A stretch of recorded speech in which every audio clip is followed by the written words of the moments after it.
Assalamualaikum, terima kasih sudah mampir. Kenalin, nama aku Putri. Jadi di video kali ini aku akan bahas sesuatu yang sangat menarik untuk kita bahas. Teruntuk kalian para istri dan para ibu, yuk sini kumpul dulu yuk. Karena di video ini nanti aku akan bahas sesosok seorang istri, seorang ibu juga yang sebenarnya bisa kita jadikan panutan untuk menjadi seorang ibu atau istri. Jadi beberapa waktu yang lalu ada seorang wanita yang rame banget diperbincangkan di warganet nih. Dia adalah seorang selebgram dengan 9 juta followers, dijuluki sebagai Queen of Thread Wife karena dedikasinya yang menyediakan seluruh waktunya, seluruh tenaganya untuk menjadi seorang istri dan seorang ibu. Siapa ya dia? Langsung aja kita masuk ke ceritanya. Latar belakang dari Hannah Needleman. Jadi Hannah lahir pada tanggal 25 Juni tahun 1990 dengan nama ayah Chad dan ibunya Cherry Wright. Hannah sendiri memiliki 9 saudara dan dia dibesarkan oleh keluarga yang memiliki usaha toko bunga. Pada usia 14 tahun, Hannah mengikuti program balet di sekolah Juilliard. Lalu pada umur 16 tahun, dia menerima beasiswa untuk sekolah balet teater di Universitas Brigham Young. Jadi dia juga menerima beasiswa dan menyelesaikan studinya dengan baik, ya. Saat dia sekolah di Juilliard, dia juga mengikuti salah satu kontes kecantikan di kontes Miss New York. Setelah menikah pun, dia juga sempat nih mengikuti beberapa kompetisi juga dan dinobatkan menjadi Mrs. Utah pada tahun 2021 dan Mrs. American pada tahun 2023. Itu tadi adalah sedikit latar belakang dari Hannah, dan sekarang aku akan bercerita tentang latar belakang suaminya Hannah. Suami Hannah bernama Daniel Needleman. Lahir pada tanggal 2 Juni 1988. Dia sendiri memiliki 10 saudara. Jadi si Hannahnya ini juga dari keluarga yang cukup besar ya. Dia 9 saudara, suaminya dia punya 10 saudara. Dan ternyata Daniel ini pun juga dari keluarga yang gak main-main.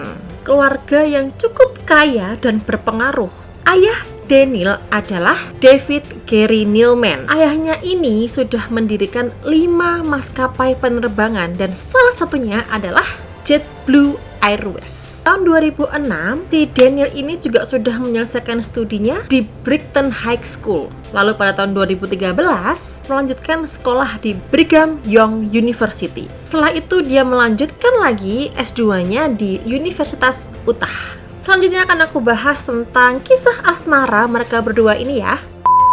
Jadi mereka berdua itu bertemunya itu pada saat mereka sedang studi di Brigham Young University. Jadi lagi sama-sama kuliah nih ya, mereka di universitas yang sama. Pada saat itu Daniel sudah berusia 23 tahun dan si Hannah berusia 21 tahun. Dan pada saat itu si Daniel pun juga langsung nih dia merasakan jatuh cinta pada pandangan yang pertama kepada si Hannah. Tapi pada saat itu Hannah menolak. Daniel pun tidak putus asa, dia terus mendekati si Hannah selama 6 bulan. Lalu pada suatu waktu, Hannah ini diharuskan untuk melakukan penerbangan selama 5 jam dari Salt Lake ke New York, kembali ke Juilliard.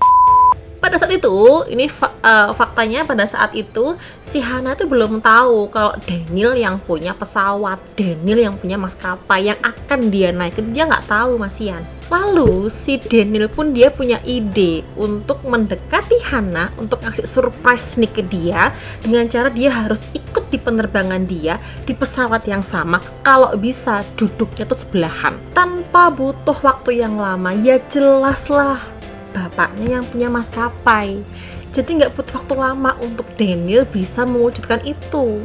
Daniel pun berhasil memesan tiket yang dia inginkan, satu maskapai, dan duduk di sebelahnya Hannah. Ya ini mulai nih, si Hannah mulai merasa, ya ampun Mas Daniel, kok gini banget ya sama aku, kok ya totalitas banget ya kalau deketin aku gitu. Jadi dia mulai merasa kayaknya aku harus membuka nih hatiku untuk Mas Daniel gitu, Mas Daniel. Hannah Hannah dan Daniel pun sepakat untuk berpacaran. Lalu hanya 2 bulan pacaran, pasangan itu pun, Daniel dan Hannah, memutuskan untuk menikah. Cuma 2 bulan tok pacarannya. Jadi gini, 1 bulan setelah mereka pacaran itu bertunangan, 2 bulan setelah pacaran itu mereka menikah, dan 3 bulan setelah mereka pacaran, Hannah hamil anak pertama. Gercep gak itu? Keputusan memang berat di Hannah, karena dia harus meninggalkan dan harus memendam mimpinya untuk menjadi seorang balerina profesional. Awalnya Hannah tuh inginnya tuh kayak, ayo kita pacaran dulu, kita saling pendekatan dulu, saling perkenalan yang mendalam sebelum kita menikah. Inginnya Hannah tuh gitu. Cuma ya karena Danielnya ini udah cinta mati sama si Hannah, jadi ya dia mengatakan pernikahan ini harus segera dilaksanakan.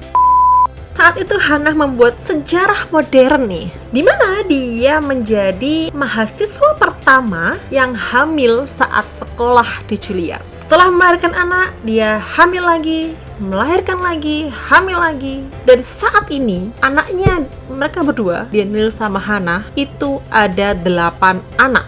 Dan anak yang pertama usia 12 tahun bernama Henry, anak kedua berumur 10 tahun bernama Charles, anak ketiga berumur 9 tahun bernama George, anak keempat berumur 7 tahun bernama Frances, anak kelima berumur 5 tahun bernama Louis, anak keenam berumur 3 tahun bernama Martha, anak ketujuh berumur 2 tahun bernama Mabel, dan anak terakhir, anak ke-8 bernama Flora dan masih berumur 1 tahun. Jadi anak yang paling tua umurnya 12 tahun, anak yang paling muda umurnya 1 tahun. Dijuluki Threadwife, itu adalah istilah yang digunakan untuk menggambarkan seorang wanita yang memilih sebagai ibu rumah tangga dengan cara yang sederhana atau tradisional dan jauh dari kata kemewahan. Padahal kan dia istri dari seorang miliarder gak sih?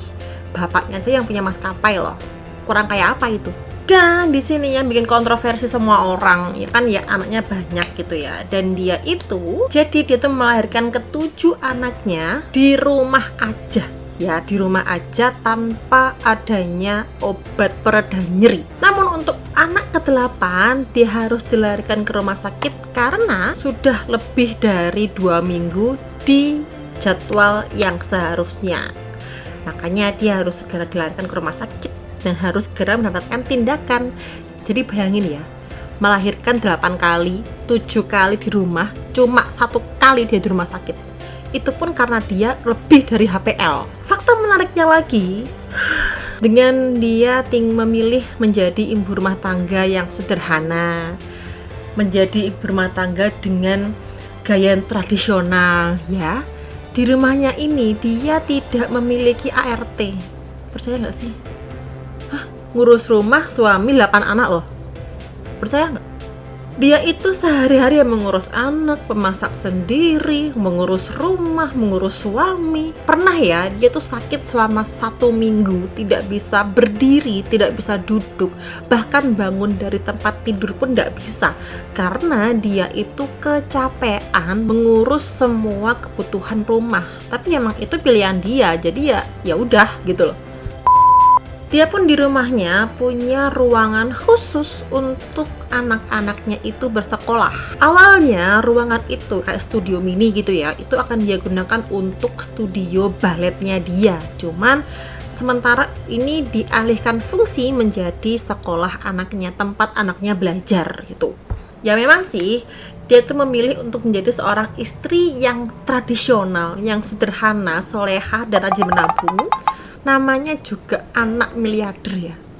Pada tahun 2018, Hannah dan Daniel itu membeli sebidang tanah dengan luas 328 hektar di Utah, Amerika Serikat. Jadi kalian bayangin ya, 328 hektar.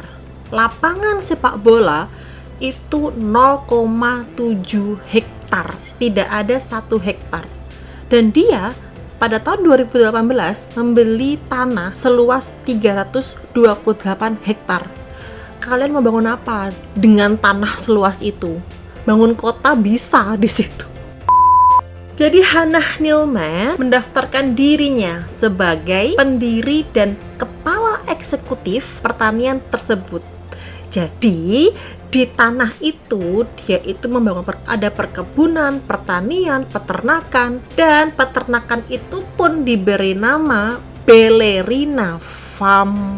Yang kalian mungkin pernah dengar di sosial media, Ballerina Farm, ya ini orang di balik Ballerina Farm, Hannah sama Daniel. Jadi di pertanian tersebut, pertanian, peternakan, sama perkebunan, si Hannah pun juga menjual semua hasilnya, menjual secara impor ataupun diekspor. Dan ternyata pertanian ini pun juga berjalan sangat baik dari tahun ke tahun sampai tahun 2024. Dia pun mengatakan bahwa ada peningkatan penjualan yang sangat signifikan nih. Jadi Hannah Needleman pada tahun 2024 ini nih, dia itu berencana untuk membuka pabrik susu, toko, sama kafe gitu. Udah. Nah, selain itu dia pun juga untuk makanan sehari-harinya dia juga mengambil dari sumber daya yang ada di sekitar dia, ya di kebun itu, di Ballerina Farm itu. Makanya banyak banget kan di video-video kalian pas Hannah ini memasak, bahkan dia itu mozzarella buat sendiri. Terus masak apapun itu buat sendiri dari nol, buat roti, buat keju, susu apapun, semuanya dia bikin sendiri, homemade semuanya. Tapi di samping itu banyak sekali netizen yang berpikir kalau kasihan banget hidup orang ini gitu loh, kok dia sama sekali nggak punya waktu untuk me time, dia nggak punya waktu untuk dirinya sendiri karena semua waktunya dia dedikasikan untuk keluarganya, suami dan 8 anaknya. Banyak banget yang bilang, Hannah tolong luangkan waktu untuk dirimu sendiri, Hannah ayo ke salon, Anda berhak untuk bahagia. Tapi bagaimana menurut kalian? Menurut kalian ini cerita yang cukup inspiratif gak sih? Bisa dijadikan patokan atau mungkin atau bisa dijadikan panutan gak sih Hannah ini menjadi seorang istri dan ibu? Terus menurut kalian gimana? Bahagiakah Hannah dengan pilihan hidupnya ini? Aku gak sabar banget untuk baca komentar kalian atau pendapat kalian mengenai cerita ini. Ini menurutku inspiratif banget sih. Jadi dia seorang istri yang membungkus semua mimpinya untuk menjadi seorang ballerina profesional, dan dia memilih untuk hidup sederhana meskipun suaminya miliarder. Ya, terima kasih sudah nonton, terima kasih sudah like, dan terima kasih sudah subscribe. Jangan lupa untuk aktifin loncengnya kalau sewaktu-waktu aku update video kalian langsung tahu. Wassalam, sehat selalu.